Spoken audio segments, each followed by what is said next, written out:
Lecture du livre des Actes des Apôtres, chapitre 9, du verset 31 au verset 42. L'Église était en paix dans toute la Judée, la Galilée et la Samarie. Dans la crainte du Seigneur, elle se construisait et elle avançait. Elle se multipliait avec l'assistance de l'Esprit Saint. Or, il arriva que Pierre, parcourant tout le pays, descendit jusqu'à Lod et visita les fidèles de cette ville. Il y trouva un certain Énéas, alité depuis 8 ans, parce qu'il était paralysé. Pierre lui dit: Énéas, Jésus-Christ te guérit. Lève-toi et fais ton lit toi-même. Et aussitôt, il se leva. Tous les habitants de Lod et de la plaine de Saron purent voir cet homme, et ils se convertirent au Seigneur. Il y avait aussi à Jaffa une femme disciple du Seigneur appelée Tabitha. Ce nom veut dire gazelle. Toute sa vie se passait en bonne action et en aumône. Or, il arriva en ces jours-là qu'elle tomba malade et qu'elle mourut. Après la toilette funèbre, on la déposa dans la chambre du haut. Comme Lod est près de Jaffa, les disciples, apprenant que Pierre s'y trouvait, lui envoyèrent 2 hommes avec cet appel: Viens chez nous sans tarder. Pierre se mit en route avec eux. À son arrivée, on le fit monter à la chambre du haut, où il trouva toutes les veuves en larmes. Elle lui montrait les tuniques et les manteaux que Tabitha faisait Elle lui montrait les tuniques et les manteaux que Tabitha faisait quand elle était avec elle. Pierre fit sortir tout le monde, se mit à genoux et pria, puis il se tourna vers le corps et il dit: Tabitha, lève-toi. Elle ouvrit les yeux et, voyant Pierre, elle se redressa et s'assit. Pierre lui donna la main, la fit lever. Puis, il appela les fidèles et les veuves et la leur présenta vivante. Toute la ville de Jaffa en fut informée et beaucoup crurent au Seigneur. Parole du Seigneur, nous rendons grâce à Dieu.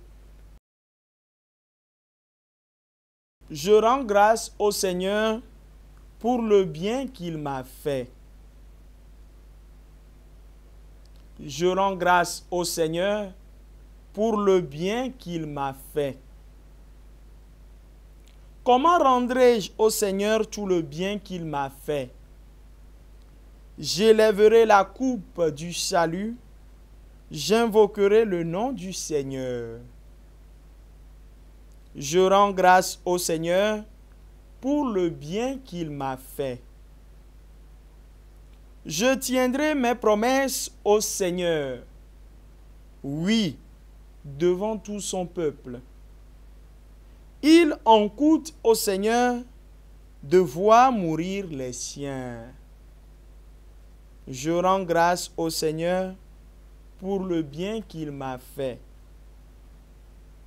Ne suis-je pas, Seigneur, ton serviteur, moi dont tu brisas les chaînes? Je t'offrirai le sacrifice d'action de grâce. J'invoquerai le nom du Seigneur. Je rends grâce au Seigneur pour le bien qu'il m'a fait.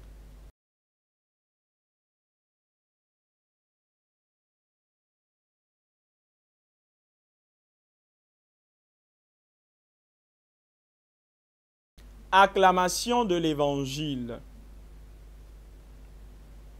Tes paroles, Seigneur, sont pour nous l'esprit et la vie. Tu as les paroles de la vie éternelle.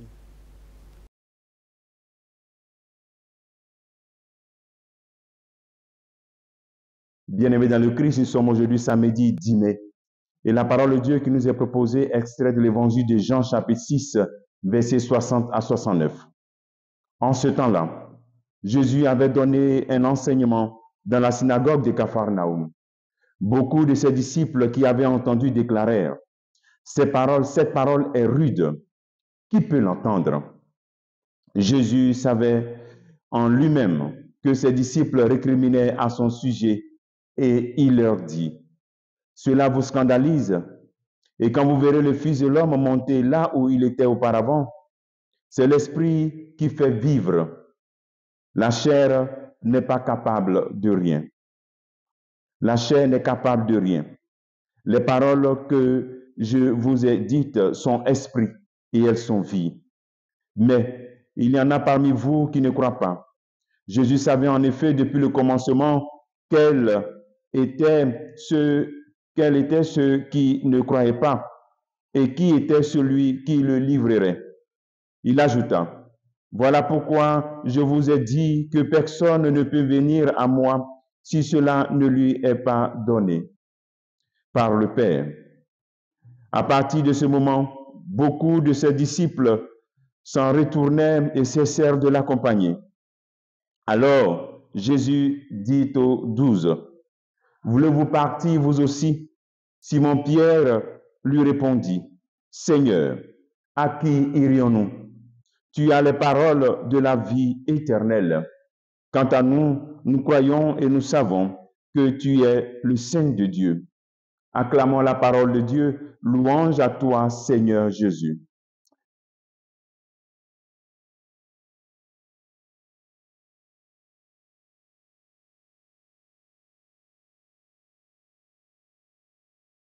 Cette parole est rude, difficile à comprendre. Donner sa chair à manger, donner son sang à boire.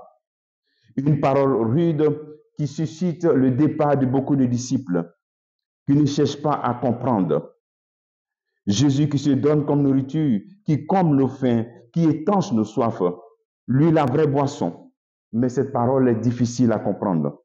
Ce discours du pain de vie nous invite à nous poser aussi cette question, comment nous accueillons les paroles rudes?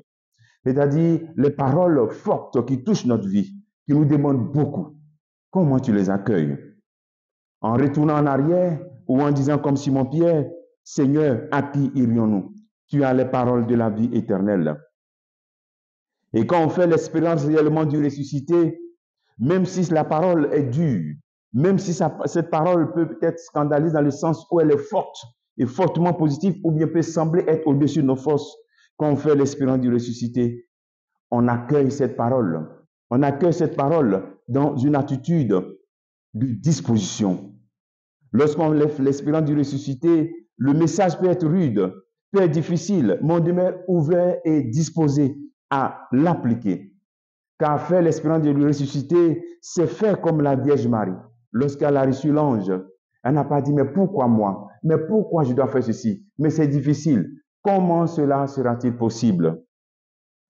L'accueil du ressuscité face à la parole de Dieu, à la parole du ressuscité, doit nous pousser à nous demander, mais comment? C'est-à-dire chercher les voies et moyens, les stratégies pour mettre en pratique cette parole. Et le Christ nous donne ici une révélation en disant que cette parole, c'est l'esprit.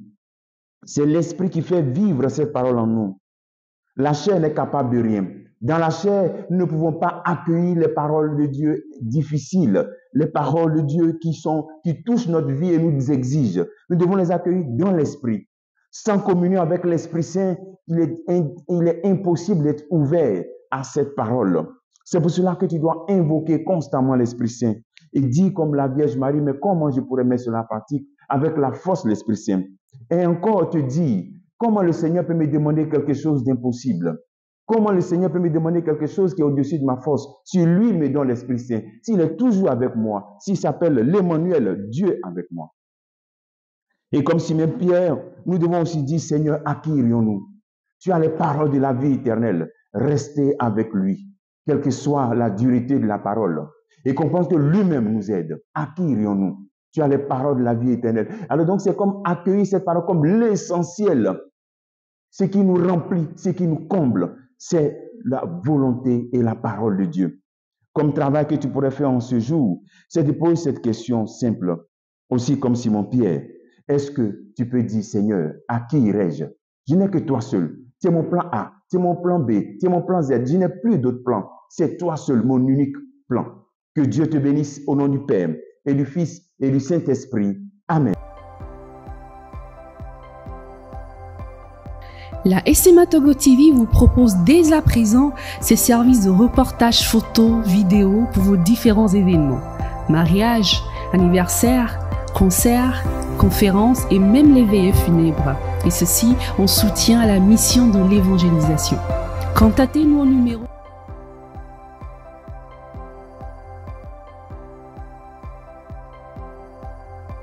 ou par email media@smatogo.com.